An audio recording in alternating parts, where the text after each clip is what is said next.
Hari itu Prabu Siliwangi berburu ke tengah hutan, dan dia masuk semakin dalam, dan akhirnya dia tersesat dan tidak bisa menemukan jalan pulang.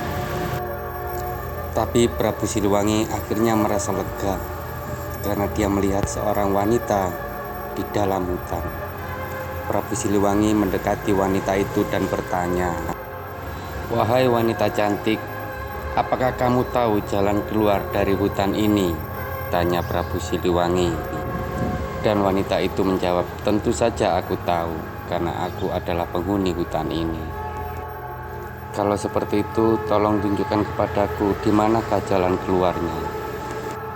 "Tentu saja, aku akan menunjukkannya, tapi ada satu syarat yang harus kau penuhi." "Syarat? Syarat apakah itu?" "Kalau kau ingin kutunjukkan jalan keluar, kau harus menginap beberapa hari di istanaku." "Kenapa harus seperti itu syaratnya?" "Baiklah, kalau kau tidak mau, aku tidak akan pernah menunjukkan jalan keluar." "Baiklah, akan aku turuti syaratmu, tapi kau harus berjanji, setelah aku menginap beberapa hari di istanamu, kau harus segera menunjukkan aku jalan keluar." Akhirnya Prabu Siliwangi pun menginap di istana wanita cantik itu yang berada di tengah hutan. Tetapi Prabu Siliwangi tidak menginap beberapa hari, tetapi beberapa bulan, karena Prabu Siliwangi terpesona dengan kecantikan wanita itu. Akhirnya Prabu Siliwangi pun menikahi wanita itu, dan beberapa bulan setelah itu Prabu Siliwangi kembali ke istananya. Kedatangan Prabu Siliwangi disambut sangat meriah oleh rakyatnya. Mereka sangat bahagia karena tahu rajanya masih hidup. Beberapa bulan setelah Prabu Siliwangi kembali ke istananya, malam itu saat Prabu Siliwangi hendak istirahat di kamarnya, dia dikejutkan dengan suara bayi dari luar kamar. Prabu Siliwangi pun terhentak dan berdiri. Tiba-tiba muncul seorang wanita cantik di hadapannya. Wanita itu adalah istrinya. Dia datang menggendong bayi. Wanita itu mengatakan, "Prabu, ini adalah anak kita. Jagalah dia dan rawat dia sebagaimana manusia, dan berikanlah dia nama. Suatu saat dia akan menjadi seorang ratu yang sangat berkuasa."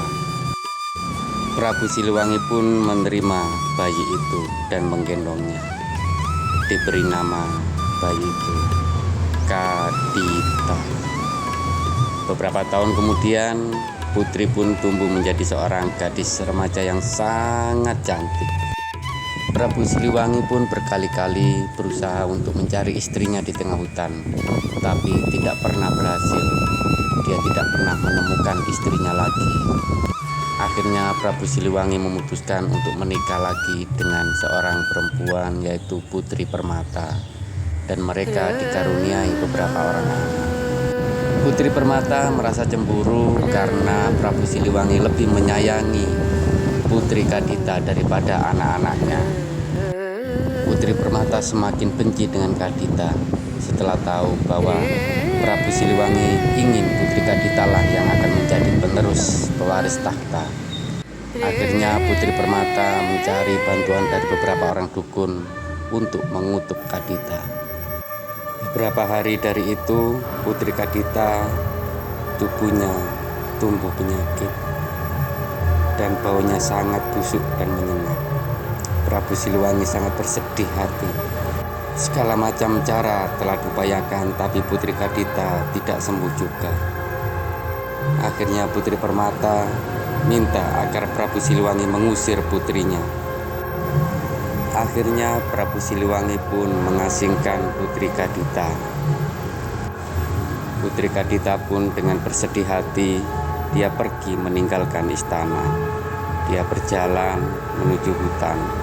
Dia terus berjalan sampai ke tengah hutan, dan tidak terasa dia sampai pada tepi lautan.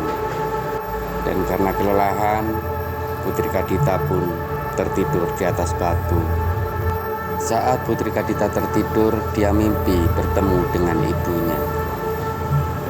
"Kadita anakku, kamu telah dikutuk oleh seorang penyihir atas suruhan ibu masuklah ke dalam laut itu.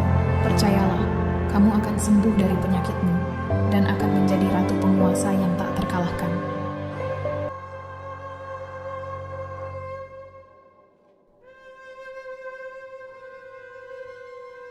Setelah sembuh dari sakitnya, Kadita tidak kembali lagi ke kerajaan ayahnya. Dia memilih menetap untuk tinggal bersama warga desa di tepian Laut Selatan. Berita akan kecantikan Kadita segera menyebar ke seluruh pelosok negeri, sehingga para pangeran itu pun datang berlomba-lomba ingin meminang Putri Kadita. Putri Kadita memberi tantangan kepada para pangeran. Barang siapa yang bisa mengalahkannya, maka dia yang akan menjadi suaminya. Tapi tak seorang pangeran pun yang mampu mengalahkan Putri Kadita. Dan mulai saat itu Putri Kadita menjadi ratu pantai selatan.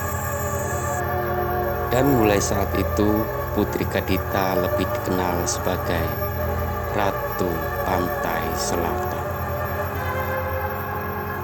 Demikian kisah asal-usul Ratu Pantai Selatan. Dan jangan lupa dukung channel saya dengan tekan subscribe, like, dan share. Dan sampai ketemu lagi di kisah-kisah selanjutnya. Sampai jumpa. Wassalamualaikum warahmatullahi wabarakatuh.